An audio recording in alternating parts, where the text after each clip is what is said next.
Alright, how are you guys doing today? We're going to be doing the Summer Backlog Challenge wrap-up. I had 5 games on my original list. Only managed to beat 2 of them. I did, however, beat 2 other games, and I replayed a classic, and then I got distracted by a couple others, and we'll get to those in a while. We'll start off with the main list, though. First game I beat was Super Metroid, of course, on the... well, it was on an emulator, but originally on the Super Nintendo.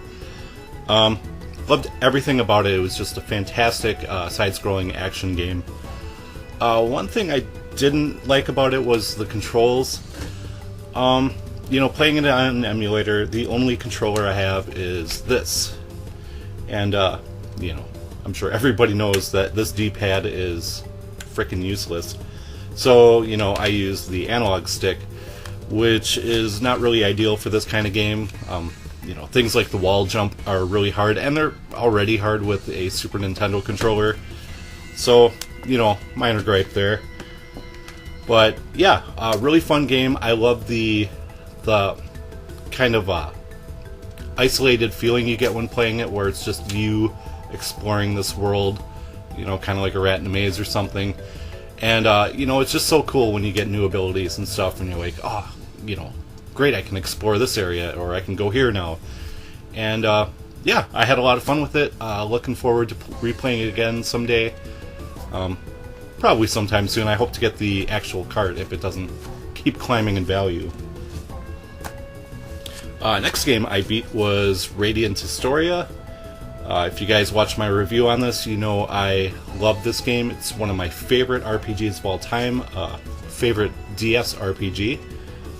And, it's got the time-traveling mechanics, so if you're a fan of, like, Chrono Cross or Chrono Trigger, you will most likely enjoy this game quite a bit. It's a little different because, in the Chrono games, anytime you find a character, you can then take that character into any time period that you're traveling to. In this one, only the main character stock can time travel, so, you may have a couple of characters in one level, and then, you travel back in time, and, you have different characters. I'm a bit distracted here. I wanted to show you this real quick. It's our new addition to the family. This is Simon.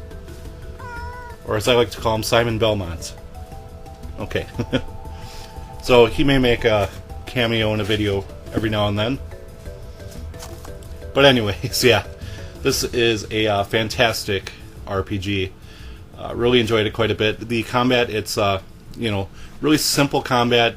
Your standard turn-based stuff. They do throw a few twists in there with the 3x3 grid that the enemies stand on, and also allowing your own characters to swap turns with your party or the enemy. And, does add a bit of strategy to the combat. So, really enjoyed that game. Next up is... well, actually, I did not beat this game. I had a feeling I wasn't going to be able to, though, and that is Suku Gurentai. Well, can't see the cover because I have the spine card in there. But yeah, it's a great, vertical scrolling shooter. But my god, is it hard. I tried so many times, and I just could not get past level 6. And, I put the difficulty down to the easiest setting, used up all my continues, and I just can't do it. I had a feeling I wasn't going to be able to, and, I'm fine with that. I'll still enjoy the hell out of the first 6 levels of the game. Yeah, so not much more to say about that. Great game.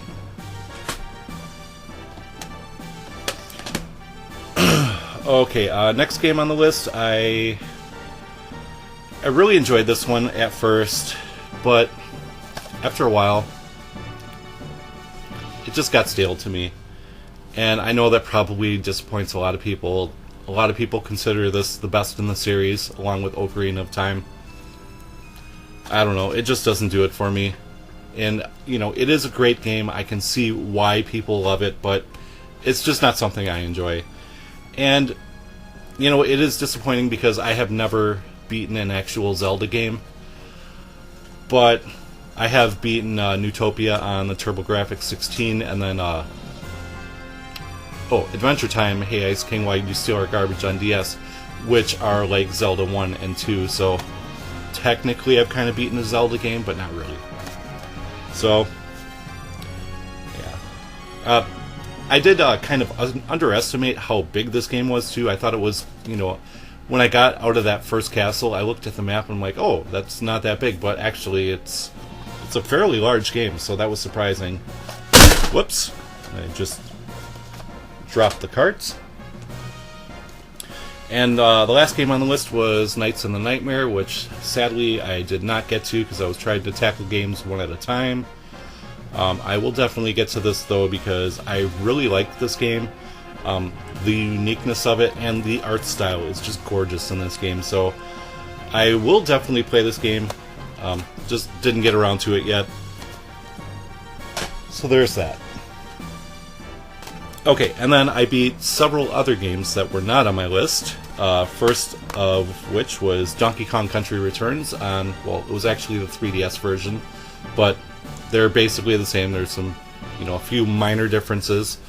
One big difference with the 3DS version is there's no forced gimmick controls. You don't have to use a touch screen or anything. This one you have to use motion controls. There's no option otherwise. See, right up there. But yeah, I already covered this game in my review. Like I said, excuse me, it's not a bad game. One thing I didn't come out and say in the review, but I was, kind of hinting at it with all the stuff I said, is that it's like the developers of this game never actually played the original games. It's like they looked at maybe the first level and say, oh, cool, we'll make our game now. But, the physics are just totally different. The controls are completely different. And, yeah, I didn't like it at all.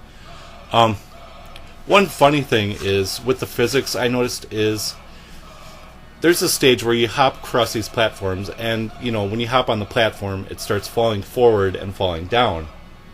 Now, in most platformers, when you get to something like that, when you jump, you'll do a longer jump. It won't be as high, but it'll be longer. Well, in this game, when you do that, you just do a normal jump, and it's just weird. So yeah, I don't like the physics. I don't like the controls in this, and like I said, not a bad game. I didn't enjoy it. Next one I beat was Magical Chase on the TurboGrafx 16. Well, actually an emulator because the price for that cart is insane. Got the urge to play that because I was watching TurboView's Spider 1A. He was doing his kind of 10,000 subscriber special, and he was revisiting some past games that he reviewed, and one of them was Magical Chase. And he mentioned in the review how ridiculously expensive it was, so out of curiosity, I went over to Amazon and eBay, and I could not find a copy for under $1,000. So, that was insane. And then, it got me curious. Well, I kind of want to play it now. So, I did play it, and it's a great horizontal shoot 'em up. It's a shoot 'em up with, cutesy elements or whatever. Really cool because you have, like, these little star side chips that help you, and you have control over them. You can, like, have them just kind of freely float around your ship, or you can lock them in position, and, they can kind of act as a shield. One cool thing, too, is you have this shop service that you get right before every boss battle. I want to say the guy's name is like Pumpkin Jack or Pumpkinhead or something like that. But he'll give you the opportunity to buy upgrades for your weapons. You can also replenish your health if you have enough gems that you've collected throughout the levels. And yeah, it's a really fun game. Unlimited continues, so you will definitely beat it if you keep trying. And only one life per game, though. You lose a life and that's it. But you do get a lot of hearts too, which is your life bar.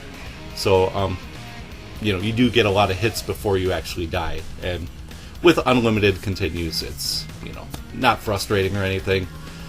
And then 3 difficulty levels. The first one, The easy one I don't like because they do that kind of BS thing where it's, you know, if you play on the easy level, you only get like 3 levels to play, and then to play through the whole game, you have to bump it up a notch.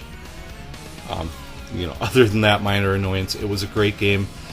Definitely not worth the price tag of it, though. And then I mentioned that I replayed a classic, and that was Toejam and Earl. Unfortunately, I don't have that game anymore, but I played it on an emulator. And I bought that game way back in the day. In fact, it was one of the games that made me want to buy a Genesis. This girl I was seeing at the time had it, and it was just so like quirky and like different than anything I'd ever played. And yeah, replaying it now is just as fun. Basically, you use Toejam or Earl, or both if you have a second player, to explore these levels, which I think it's supposed to be Earth, but the levels are like really weird. Like there's these just kind of floating platforms in space, and then if you fall off, you fall down to the next level. But you explore 25 levels, and they can be either random levels or a fixed world, and you try to find the 10 pieces to Toejam and Earl's spaceship, and then when you do, obviously the game's over. Really fun, really interesting enemies and everything. Yeah, and great soundtrack, and it definitely has that really just kind of a 90s vibe to it. Okay, and then a couple games that distracted me, one of which was Gran Turismo 4, and I have a love-hate relationship with this game. There are some fantastic new tracks that they made for this game. Really tight city courses, and you know, really cool tracks like El Capitan. However, there are a lot of really shitty real-world tracks, and you know, racing fans might consider them legendary or whatever, but they're really boring to look at. They're not fun to race on at all. You know, I definitely prefer the original stuff that Polyphony Digital comes up with.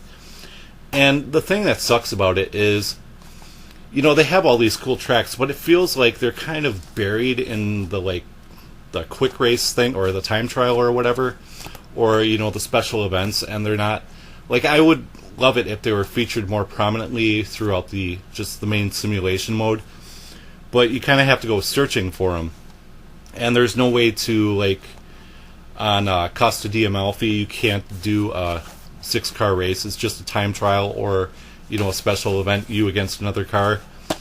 One thing I don't like, too, is that there's tire damage on it now, and, you know, I get that they're trying to be more realistic, but at the same time, you know, give us the option to turn it off, because if I'm doing a race that's like 10 laps or less, I don't want to have to deal with my tires being damaged. You know, I just want to play the game. And that's kind of where this series has kind of gone wrong, in my opinion, because, like, the first 2 games, you know, they were realistic, but at the same time, there was kind of an arcadiness to it, because you could do things like ram off of walls and other cars, and, you know, your car doesn't get damaged, and it can actually, you know, help you keep a better racing line and stuff. And, you know, more and more they just kind of get away from that, and they make it a little bit too realistic, in my opinion. You know, if they're going to do that, they should at least give you the option to turn certain things off. Yeah, so this is a game, you know, I'm never going to beat this game because so much of it just pisses me off. I think I got like 30%, and you know, I'll come back to it every now and then just to do some time trials on the cool tracks. Great rally courses in this too, which is another thing. The rally events, they changed them a little bit. I don't know if they're more realistic, but now when you crash into walls and stuff, you get a 5-second penalty, which means you can only drive 30 miles per hour for 5 seconds, which I can't stand. You know, I like the old games where you could just kind of drive like a maniac. You may hit a wall, but, you know, it was fun. So I don't like that aspect of it. You know, at least give us the option to turn it off. But yeah, there's that one. Last one is Dragon Quest VIII. Beat this game a couple times several years ago. One thing I never beat, though, was the Dragovian Trials, which is an optional dungeon that opens up when you defeat the main game. And I beat the first 3, or was it 4? Might be 3 dragons in the Trials. And my strategy was just to keep using the Timbrel of Tension, keep Acceleratal on all my party members, and then have Angelo use the Sage's Stone every turn to heal my entire party. Then I got to the Darksteel Dragon, and he has three turns per round, and he's doing all these critical damage attacks. He keeps raising his tension, and man, he is just really, really insanely hard. And since I've already grinded tons of metal slimes and stuff, I just kind of put the game down, because I would probably have to do like 5 more hours of metal slime hunting to be at an acceptable level to defeat him. So I'm going to put that one down again for a while. I'll definitely come back to it. Alright, so that was all the games I beat in quarter 3. That was also the Summer Backlog Challenge wrap up. And I'm definitely going to try to tackle Knights on the Nightmare. I also want to start on some RPGs that I have not beaten any games in the series from. Those would be Phantasy Star, Shining Force, and Front Mission. I'm going to start with the first game in each series and, go from there. And, yeah, that'll do it. So, excuse me. That'll do it. So, I want to thank you guys for watching, and stay awesome.